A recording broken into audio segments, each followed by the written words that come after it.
And Vix Lowthion has come into the Isle of Wight Observer office to talk about her campaign in Isle of Wight East. So thanks for coming in, Vix. Thanks for inviting me. First time you've been to our offices, isn't it? It is actually the first time I've been in, yeah. I've seen the plans, but it's the first time I've been in. Well, it's nice to see you. How's it going? It's actually a really exciting campaign. I mean, I've done this now 3 times because we've had 10 years of chaos with too many general elections. This one feels very different to the other ones. It feels more positive in many ways with the other candidates. I think that helps being in Isle of Wight East with that.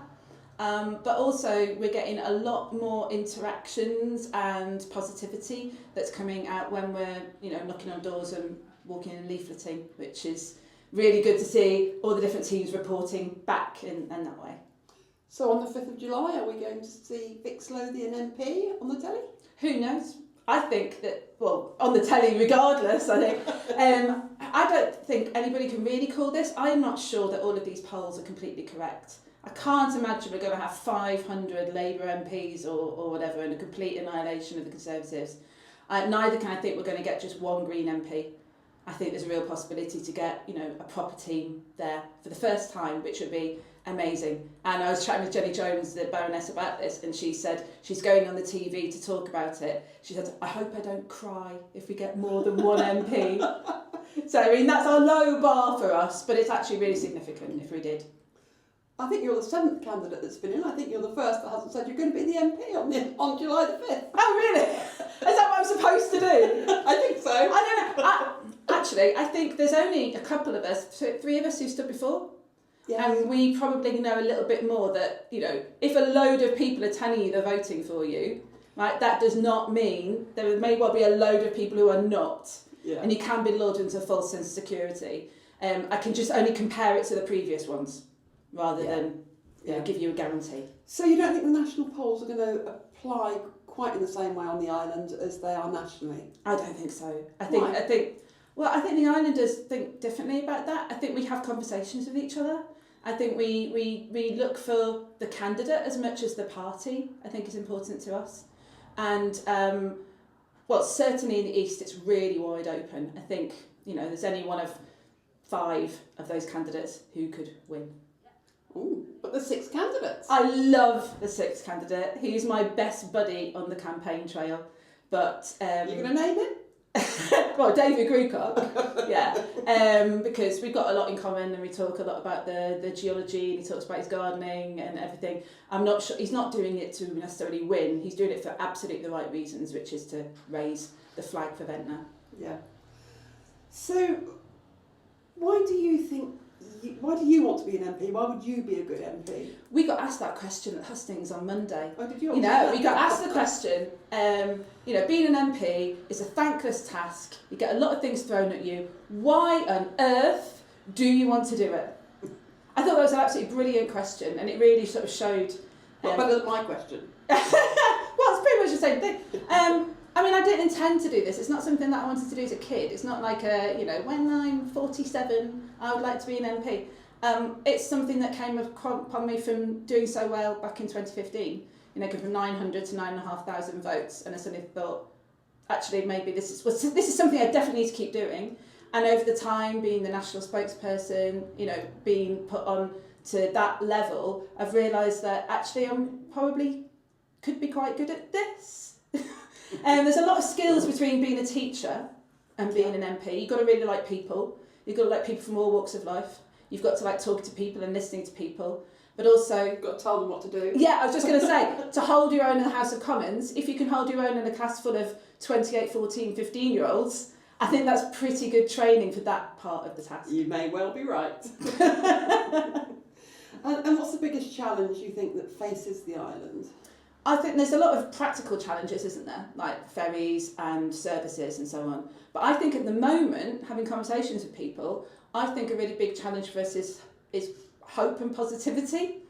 Yeah. I know that sounds a bit tree-huggery to say that, but I really do think that we've got to the point where people believe that their lives can't change, that everything has been going in a spiral downwards, and I think that whoever are the next 2 MPs are really going to have to get together and look at ways in which to give people hope and a plan that things are going to improve. I think that is the number one thing that can happen on day one.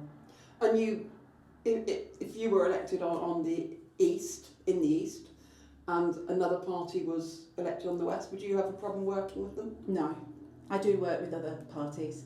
I'm not one of those people who can wear, Carol, a never kissed a Tory t-shirt. Oh, have you ever kissed a Tory? Oh, my first boyfriend was the internal vice president of the Conservative Association at my university. Right, so I'm not a Tory. I've never voted for Conservative, but I have kissed them. I'm not intending to kiss. Not now. But no, you don't feel absolutely. the urge when you see Joe Robertson. I don't, or Bob, no.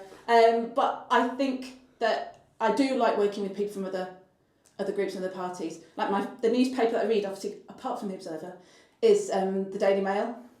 I like to read and listen to views that aren't necessarily my own. Yep. And so I don't mind really which party would win on the other side. I think you just look as at long as you win on the right. as long as I'm the right person wins on the east, yeah. Is there anything you disagree with your party on? Ooh, good point. Not obviously, no, because I actually know quite a lot of the policies, because that was my role the last 3 years, was policy development coordinator. They're a ridiculous amount. I think we got to something like 363 pages of them, so I wouldn't be able to quote verbatim those ones I've specifically, but It's on page 17. Yeah. Maybe during COVID I probably knew that a lot more than now. No, there's nothing really obvious that I have a big disagreement with now. And if you were Vix Lowthion MP, at some point next year there will be a private members ballot. And you can, if you win the ballot, you can bring in a law, but it's not allowed to cost any money. So what would you choose? What law would have the Vix Lowthion seal of approval?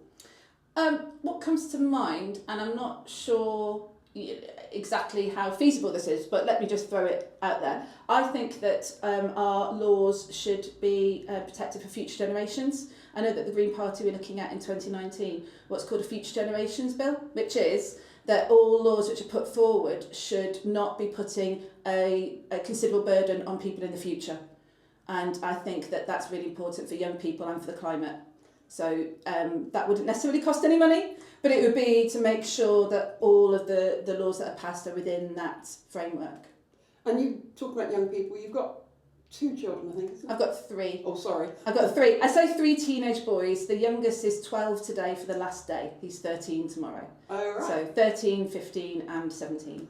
And what do they think about your activities and your ambition? Well, they're all going to be little oil barons when they're older. I mean, you do tend to want to rebel against your parents, don't you? In that regard. But no, they put up with it. This is the first time that Grandpa has not had to come and look after them. They've been trusted. You should be taking lessons from Cameron, your counterpart in Isle of Wight West. He's got his 1-year-old little boy already holding the leaflets for him. Yeah, they haven't done that. They have not done that. But they are actually proud of me, and especially the eldest one talks about that. But he can't even vote yet. That's a pity. Yeah. And has there been anything amusing that's happened while you've been out campaigning, or hustings, or knocking on doors, or in the street? Yesterday, I think one of our leafleters stumbled upon a previous chairman of the Conservative Party nationally. He said he tried to give him a leaflet. He said, "I'd give a leaflet to a gentleman." He said, "No, thank you. I've already decided on my vote." And he said, "Oh, who? I voted Conservative. Why? Well, I used to be the chairman of the party." I think I know who that may well be.